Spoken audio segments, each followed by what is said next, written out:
আকাশবাণী আগরতলা স্থানীয় সংবাদ পড়ছি চন্দন লেখাপাল। এখনকার বিশেষ বিশেষ খবর হলো, কেন্দ্রীয় অর্থমন্ত্রী নির্মলা সীতারামন আজ লোকসভায় 2025-2026 অর্থবছরের জন্য 34.96 লক্ষ কোটি টাকার বাজেট পেশ করেছেন। প্রধানমন্ত্রী নরেন্দ্র মোদী বলেছেন যে এবছরের কেন্দ্রীয় বাজেট 140 কোটি ভারতীয়ের আকাঙ্ক্ষা পূরণে সরকারের প্রতিশ্রুতি প্রতিফলিত হয়েছে।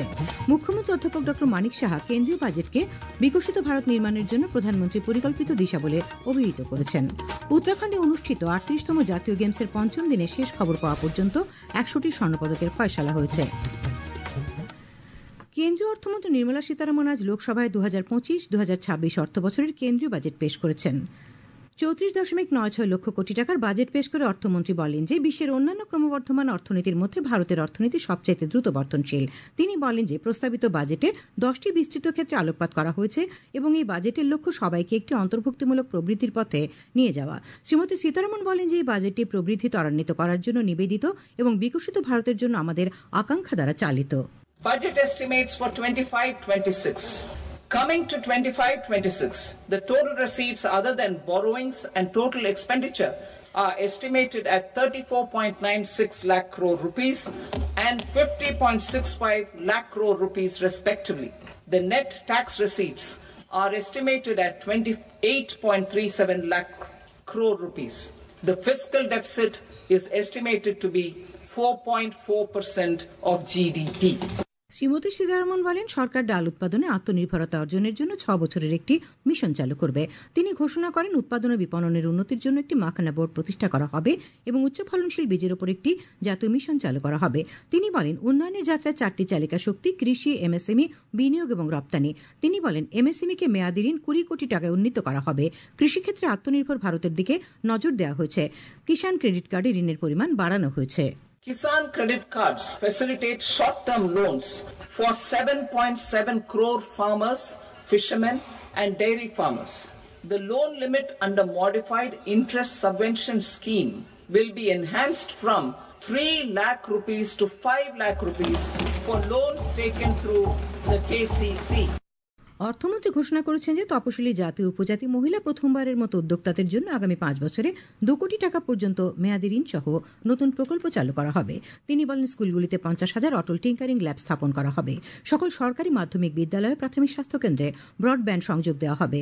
তিনি ঘোষণা করেন যে এআই শিক্ষার জন্য একটি সেন্টার অফ এক্সেলেন্স স্থাপন করা হবে। তিনি ঘোষণা করেছেন আগামী 3 বছরের মধ্যে ক্যান্সার চিকিৎসার জন্য সব জেলায় ক্যান্সার সেন্টার এবং ডে কেয়ার সেন্টার স্থাপন করা হবে। Our government will facilitate setting up of daycare cancer centers in all district hospitals in the next 3 years.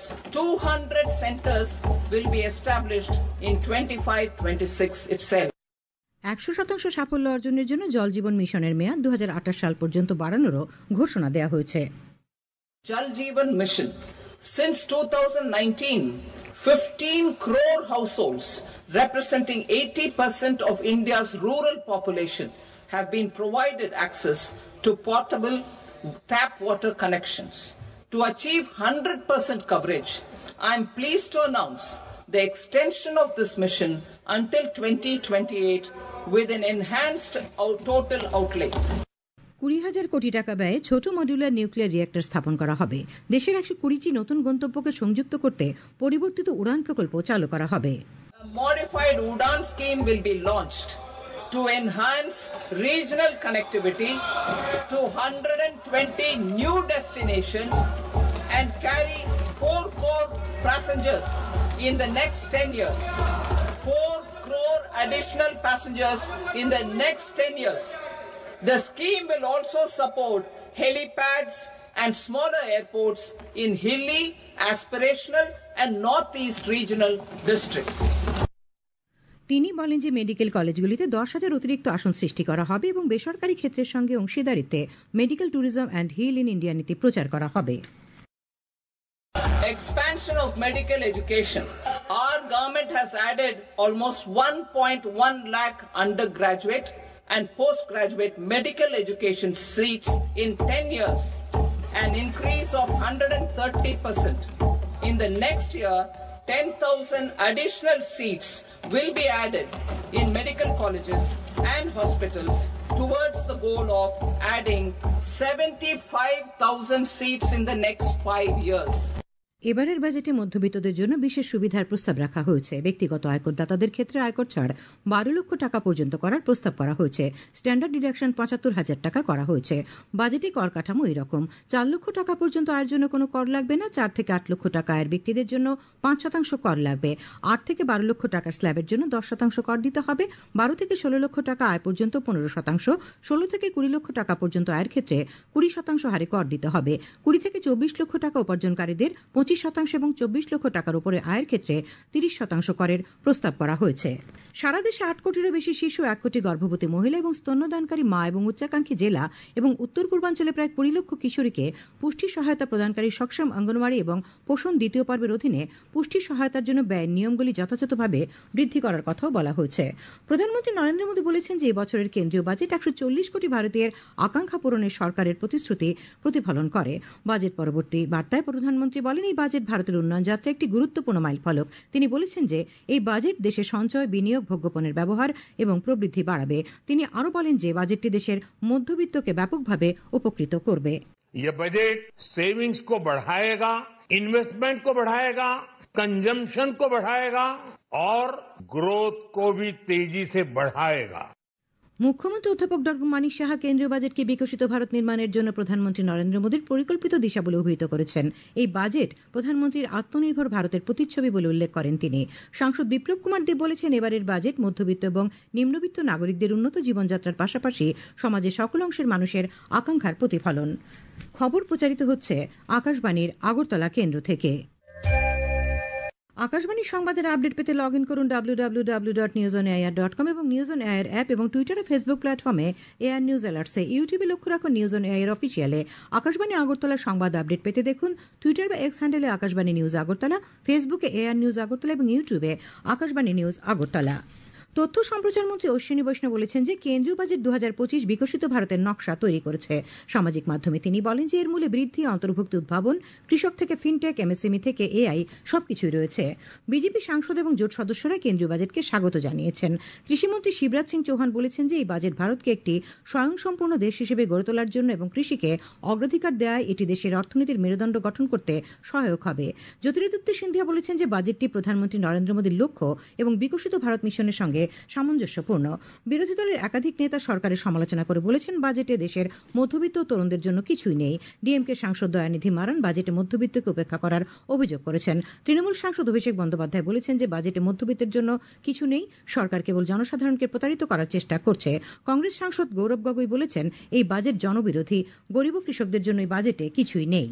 Budget पे आई, ये वही पुराना बजट है जो पिछले 10 सालों से हम सुनते आ रहे हैं, जहां पर शब्दों के अलावा न गरीब को कुछ मिलता है, न किसान को कुछ मिलता है, न मध्यम वर्ग को कुछ मिलता है। विभिन्न टैक्स के जो प्रपोजल्स आते हैं, नतीजे आते हैं, वो सिर्फ बड़े बड़े कंपनियों के मालिकों को फायदा दिलाता है। প্রদেশ কংগ্রেস সভাপতি আশিস কুমার সাহা অভিযোগ করেছেন বাজেটে ত্রিপুরাকে বঞ্চিত করা হয়েছে। এই রাজ্যের স্বার্থে বাজেটে কোনো নতুন প্রকল্প প্রস্তাব করা হয়নি। সাংসদ রাজীব ভট্টাচার্য বলেন এই বাজেট রাষ্ট্রকে পুনর্নির্মাণ করতে সহায়ক ভূমিকা পালন করবে। আমি ধন্যবাদ জানাই আমাদের দেশের যশস্বী প্রধানমন্ত্রী নরেন্দ্র মোদীজিকে। উনি যে বিকশিত ভারতের কথা বলছেন, উনি যে সবকা সাথ সবকা বিকাশের কথা বলছেন, এই বাজেটের মাধ্যমে তা পরিস্ফুটিত হয়েছে সমাজের সামনে। সমাজের প্রত্যেকটা বর্গের, চাহে গরিব হোক, মিডল ক্লাস হোক, কৃষক হোক, সমস্ত অংশের মানুষকে সামনে রেখে এই বাজেট নির্মাণ করা হয়েছে। সংসদে উত্থাপিত বাজেট প্রস্তাবের বিষয়ে ইতিবাচক প্রতিক্রিয়া ঊনকোটি জেলা সদর কৈলাস শহরে। সমাজের নানা স্তরের নাগরিকরা এই বাজেটকে স্বাগত জানিয়েছেন। জীবনদায়ী ওষুধে 5% শুল্ক প্রত্যাহার, 36টি ক্যান্সারের ওষুধে শুল্ক প্রত্যাহার, কিষাণ ক্রেডিট কার্ডের সীমা 3 লক্ষ থেকে বাড়িয়ে 5 লক্ষ টাকা করা ইত্যাদির প্রশংসা করেছেন অনেকে। অধ্যাপিকা ও বিশিষ্ট কবি বিধাত্রী দাম এবারকার বাজেটের প্রশংসা করেন। আমি বিধাত্রী দাম, কৈলাস শহর রামকৃষ্ণ মহাবিদ্যালয়ের রাষ্ট্রবিজ্ঞানের অধ্যাপিকা। মহিলা উদ্যোগপতিদের জন্য বাজেটে বিশেষ উদ্যোগ নেওয়া হয়েছে। একজন মহিলা হিসেবে আমি এটাকে সমর্থন করি। সামগ্রিকভাবে মনে হচ্ছে জনগণ যা চেয়েছিল এই প্রত্যাশা পূরণ বা জনমুখী বাজেটের জন্য আমি কেন্দ্রীয় সরকারকে ধন্যবাদ জানাচ্ছি। আইনজীবী বিদ্যুৎ দত্ত বলেন, এই বাজেট চাকরিজীবীদের জন্য সুসংবাদ বয়ে এনেছে। আইনজীবী বা চাকরিজীবী যারা আছেন তাদের জন্য একটা বিশাল সুসংবাদ বয়ে নিয়ে এসছে। 12 লক্ষ টাকা পর্যন্ত আয়করের সীমা এখন পর্যন্ত বাড়ানো হয়েছে, যেটা গত বছর 7 লাখ ছিল। খোয়াই থেকে ক্ষুদ্র ব্যবসায়ী সুখেন অধিকারী বলেন, এবারের বাজেট নিঃসন্দেহে জনকল্যাণমুখী। প্রত্যেকটি জেলা হসপিটালে ক্যান্সারের চিকিৎসা করা হবে আগামী 3 বছরের মধ্যে। কৃষকদের ক্ষেত্রে আগে 3 লক্ষ টাকা পর্যন্ত ঋণ নিতে পারত, এখন এটা বাড়িয়ে 5 লক্ষ টাকা পর্যন্ত করা হয়েছে। এটা আমি মনে করি এটা একটা কেন্দ্রীয় সরকারের জনকল্যাণমুখী একটা পরিকল্পনা। অধ্যাপিকা পারমিতা সাহা বাজেটের প্রশংসা করেন। প্রত্যাশিতভাবে ইনকাম ট্যাক্স, যেটা একদম শেষ মুহূর্তের জন্য অর্থমন্ত্রী বাঁচিয়ে রেখেছিলেন, শেষ মুহূর্তে ঘোষণা করলেন।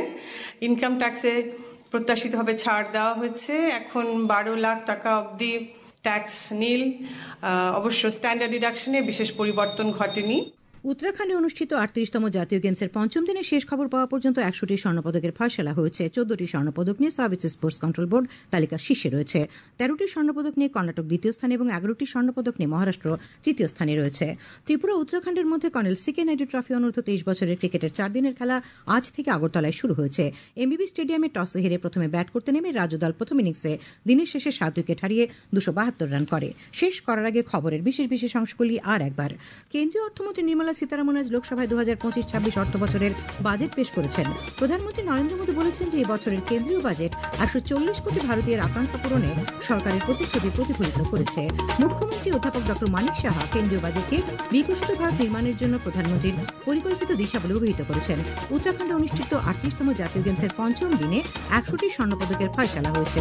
স্থানীয় সংবাদ আজকের মতো এখানেই শেষ হলো।